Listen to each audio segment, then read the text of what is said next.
So we were approached last month by a client who wanted to do his first event ever, and he was asking us a very important question, and that question was, do I do a paid or a free seminar?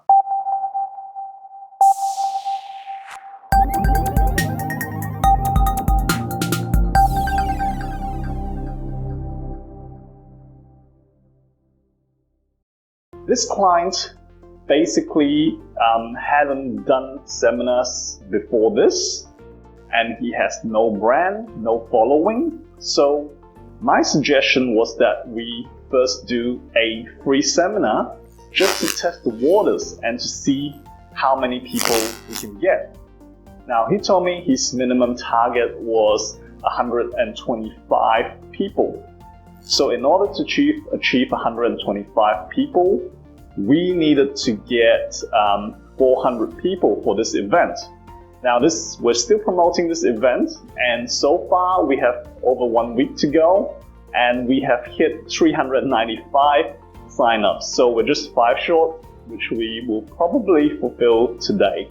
So we are hitting our target, and even despite the many setbacks that we had along the way, which was a bit technical and issues with Facebook and so on, but we are managing to achieve our target of 400 people signing up, and hopefully around 125 or 150 of them will show up at this event, which is being held in Las Vegas in the USA. So in this video, I want to basically explain why we opted for the free seminar rather than doing a paid seminar in this case. Now, as I alluded to earlier, one of the key reasons was that this client of mine didn't have any database whatsoever. They had no following, they had no personal brand. So this was one of the key reasons why we decided to do it as a free event. Because if you want to get people to pay you money, basically you have to have had a relationship or at least some kind of recognition or brand awareness among your following, and actually have a following. In this case, he had no following. So that was one of the key deciding factors why we decided to just go for a free event. Now, the second reason why we decided to go for a free event as opposed to a paid event was that we had very little time to market this event. By the time we got everything ready, we basically had about 4 weeks, which is not a lot at all to actually market this event and get 400 people signed up for this event.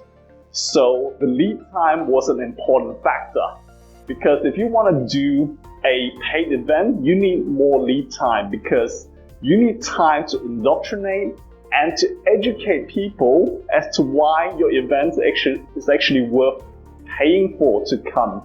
And not to mention the air tickets, the hotel fees, and all that kind of other stuff that factors in to coming for your event. Now, obviously there is one key consideration with free events is that with free events is that you get generally less qualified people.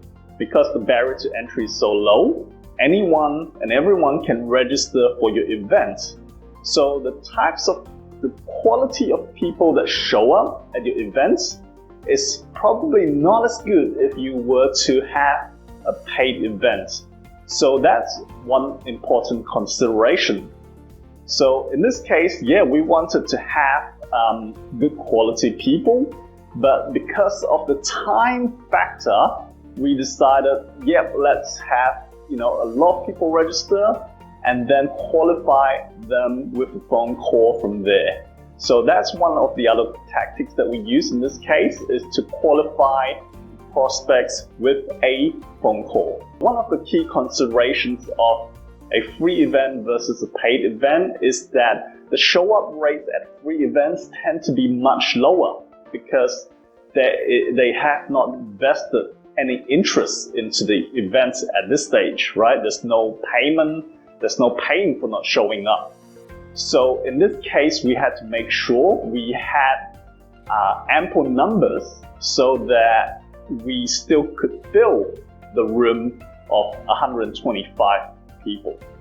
So that is a key consideration as well. So, it's really pros and cons as to whether you want to have that free or that paid event. And finally, why we decided to go for a free event in this case was that the speaker had not produced a lot of marketing assets yet. So what do I mean by this? They didn't have any brochures, they didn't have any videos, well, very few videos, and basically they did not have time to produce these assets for us. So given that scenario, we had to basically go with the free event. So if you want to have a paid event, video is essential. And we did have some videos, but they were just not suitable for this particular instance.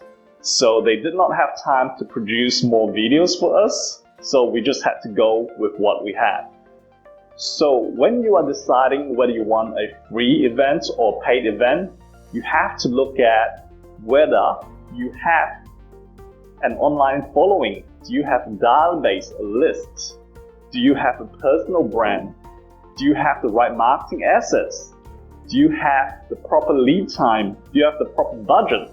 And all these factors to see whether going for a free event or a paid event is going to be better for you. So I hope this helps to clear up a few things around whether you should have a free event or a paid event. Thanks for watching, and I hope you found this useful. Feel free to like, share, or comment, and I look forward to seeing you maybe on my next video.